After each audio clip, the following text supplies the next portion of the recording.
বিয়াদব, দরজায় নক করে ঢুকতে হয় না? আরে বোন, তুই এখানে কি করছিস? কে আপনার বোন? আমি আপনার বোন না। আরে বোন, তুই এই কথা বলছিস কেন? তুই আমাকে চিনতে পারছিস না? আমি তোর ভাই। এটা তোমার ভাই? তুমি পাগল হইছো? তুমি আমার ভাইকে চিনো না? ও আমার ভাই কোত্থেকে হবে?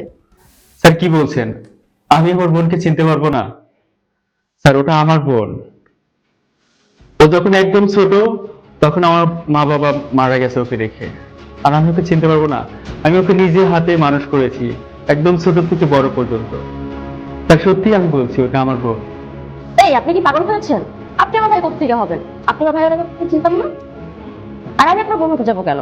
যাকে থেকে কি আপনার বোন মনে করেন না? তুই এটা কি বলছিস বোন? না, তুই আমার সাথে এভাবে মশকরা করতে পারিস না। দেখ, তুই এটা কিভাবে বলতে পারিস? আমি তোর ভাই, তুই আমার বোন। স্যার স্যার ও সত্যিই আমার বোন। আরে আপনার কি মাথায় সমস্যা আছে? হ্যাঁ, বলছি না আপনি আমার ভাই না, আমি আপনার বোন না? আপনি কি বাংলা কথা বুঝেন না? হ্যাঁ, এই ভাই, এই আপনি কি শুরু করছেন? আরে এ তো আমার গার্লফ্রেন্ড, আর ওর ভাইকে আমি ভালো করে চিনি। আপনি কি মানে কি না কি বলতেছেন? আপনি শুধু শুধু আমাদের এই মধুর মানে সময়টা নষ্ট করেন না প্লিজ। আপনি জানতো ভাই, যায় পার্সেলটা দেন, পার্সেলটা দেন ভাই, যান জানতো ভাই, যান। সরি স্যার, আমার ভুল হয়ে গেছে। আমার বোনের মতো দেখতে তো।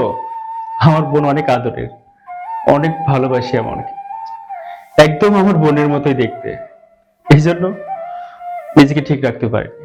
স্যার স্যার আমার ভুল হয়ে গেছে, আমাকে ক্ষমা করে দিন। আসলে আপনাদের এই সময়টা, মূল্যবান সময়টা নষ্ট করার জন্য, আর আমি আপনাদের মাঝে এখন এইভাবে ডিস্টার্ব করার জন্য আমি আসলে বুঝতে পারিনি। এটা আমার মিস্টেক। সরি, আসি এখন, ক্ষমা করে দিন। এই শোনো না, যে করে হোক আমাকে 5-6 মিনিটের মধ্যে বাসায় পৌঁছে দিয়ে আসতে হবে। ভাইয়া যাওয়ার আগে আমাকে যেতে হবে। আরে তুমি টেনশন করো না, তোমার যে ভাইয়ের ভাঙা সাইকেল, ওটা যতক্ষণে যাইবো আমি তোমার 5 মিনিটের মধ্যে তোমার বাসা পৌঁছে দেবো ভাই। ঠিক আছে, চলো। চলো চলো চলো।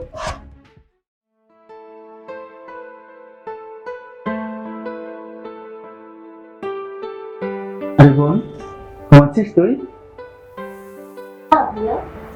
তুমি অফিসে যাওনি? না, অফিস থেকেই আসছি। তবে আজকে শরীরটা তত ভালো ছিল না, সেই জন্য সকাল সকাল চলে আসলাম। খুব বেশি অসুস্থ নাকি? না, সেভাবে তো কিছু বুঝতে পারছি না, এমনিতেই কিছু বুঝতে পারছি না। এখানে শুয়ে আছে, আবার ওখানেও দেখে আসলাম। মাথায় কোনো কিছু কাজ করতেছে না, একই ড্রেস। কি ব্যাপার ভাইয়া, কি ভাবছো? না, তেমন কিছু না। ঠিক আছে, তুই ঘুমা, তোকে ডিস্টার্ব করলাম। আমি বসছি ব্যাগে। ঠিক আছে। যাক বাবা, খুব বড় চোখ বেঁচেছি।